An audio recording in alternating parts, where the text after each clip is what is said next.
In today's video, I'm going to teach you how to create and manage Salesforce related lists. Understanding how to utilize these effectively can streamline your data management, making it easier to view and interact with related records directly from a parent records page layout. This means no more tedious navigation to individual objects, saving you time and enhancing efficiency. Let's dive into the steps you need to follow to master this feature. First, you'll need to access your Salesforce organization.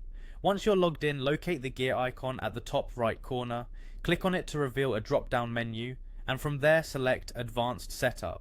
This action will take you to a space where you can begin creating or managing related lists. Now, in the quick find box situated at the top left, type in Object Manager. This is a crucial tool that allows you to handle different objects within Salesforce. After typing, select Object Manager from the list that appears. This is where the magic begins. Here you'll see a variety of objects like account, contact, and others. Choose the object you wish to modify. For example, if you're interested in associated accounts, you'd select the account object. This step is vital because it directs where you apply your changes.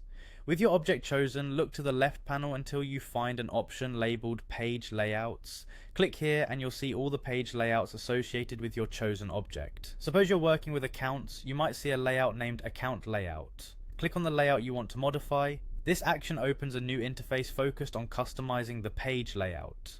Once inside the layout, direct your attention to the section called Related Lists. This is where you can add, remove, or modify related lists. To make changes, simply drag and drop the related list items to your desired positions within the layout. Feel free to remove any lists that are unnecessary or clutter your interface, and customize the properties of lists to better fit your needs. This flexibility ensures the page layout reflects only the most pertinent information, enhancing the way you interact with data. After making all your desired changes, it's important not to forget a crucial step: saving your work. Locate the Save button, typically found at the top of the page layout editor. By saving, you ensure all your modifications take effect and are visible whenever you access that particular page layout. There you have it, a clear and concise guide to creating and managing Salesforce related lists. By following these steps, you can enhance your data management within Salesforce, making tracking and interacting with related records more efficient than ever before.